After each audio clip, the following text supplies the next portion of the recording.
Ouais. Alors c'est difficile aussi d'avoir les combats, comme le bishop, l'apôtre Martin vient de me dire. Personnellement, moi, et je ne connais pas les combats dans le ministère. Les critiques, oui.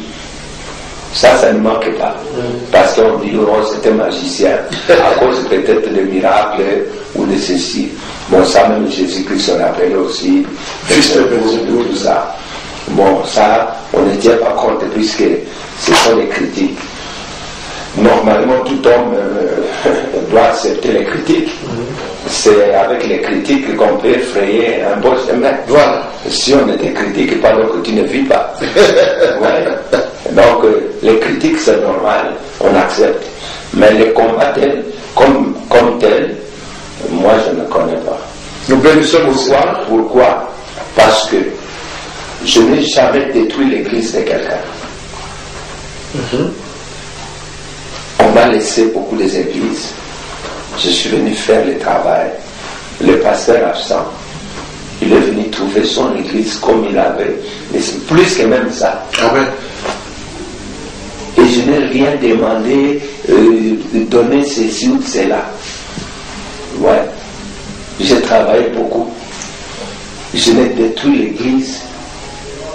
Aucune église. Aucun pasteur peut dire que j'ai détruit son église. Où je suis allé prêcher et j'ai pris ses enfants. Je suis allé former l'église.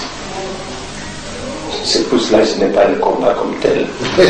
Et moi-même, je ne combats pas les hommes de Dieu. J'aime tous les hommes de Dieu.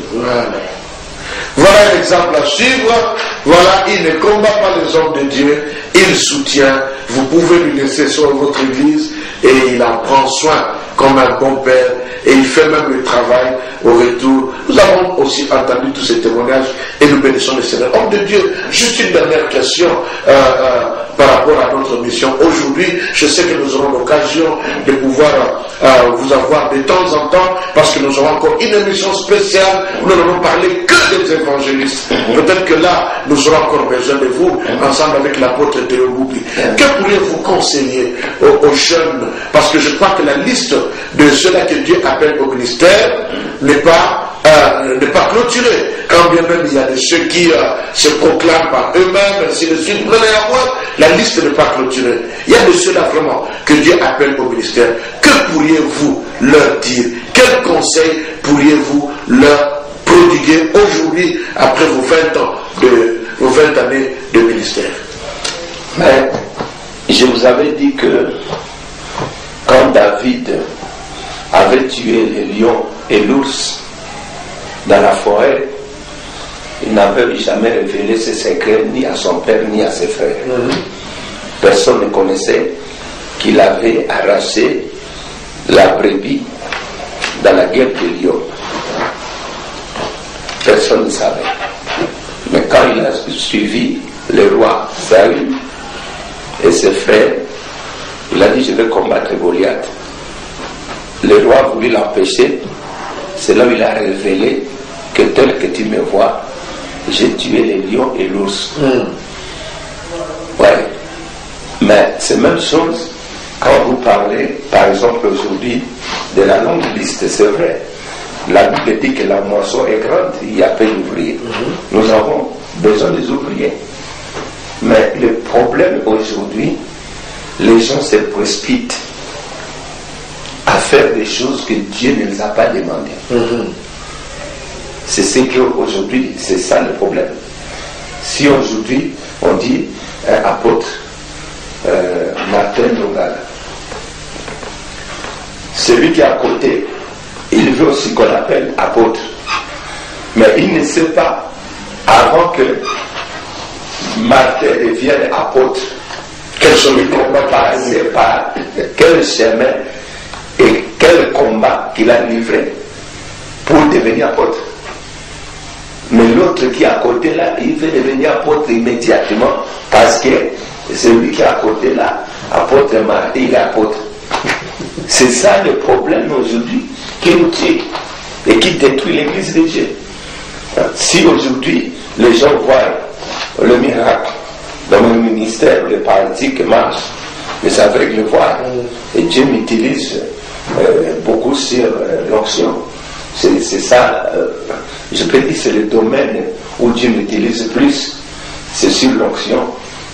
À peu près comme Béni, si j'étais un blanc, on pouvait beaucoup me soutenir comme Béni, même faire des grandes croisades dans des grandes salles ici, parce que j'ai cette onction-là. Vous voyez? Mais le secret, quelqu'un peut me voir faire toutes ces démonstrations. Demain, il veut devenir évangéliste, il veut faire ce que moi je vais faire. Mais si je pouvais, je ne sais pas si vous permettez, si vous pouvez filmer, c'est pas mauvais, je vais vous montrer. Vous pouvez filmer, regardez. Regardez. Regardez ici. Vous voyez ça? Vous voyez? Mais quand je mets mon pantalon comme ça, personne ne sait ce que j'ai fait. Mais regardez. Regardez comment c'est devenu ici.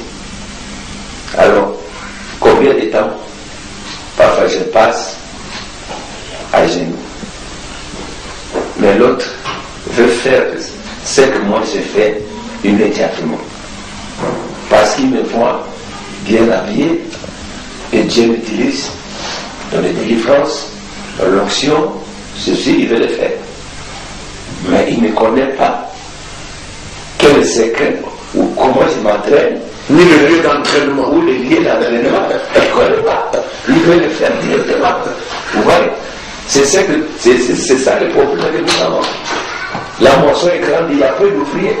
Mais ces ouvriers-là, qui viennent, ils doivent être formés.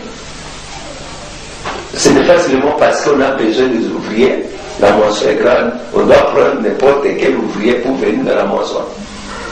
On doit quand même le former et puis prendre les gens qualifiés. Ouais, c'est ça le problème que nous avons. Aujourd'hui, les gens ne veulent pas passer par la formation, les autres ne veulent même pas s'entraîner, mais ils veulent directement prendre une place. Donc parce qu'il y a une église à côté, moi je vais ouvrir une église là. Ou l'autre, il se rebelle contre son pasteur, il va ouvrir directement une église, commence. C'est ça la difficulté que nous avons. Merci beaucoup à l'homme de Dieu, le révérend évangéliste Charles Mongo, surnommé Charles de Feu. Et nous bénissons le Seigneur pour cette interview, nous bénissons le Seigneur d'avoir répondu à notre invitation sur cette émission, la rencontre de vainqueurs. Et voilà, le dernier mot de l'homme de Dieu était que la moisson est grande, mais il y a très peu d'ouvriers.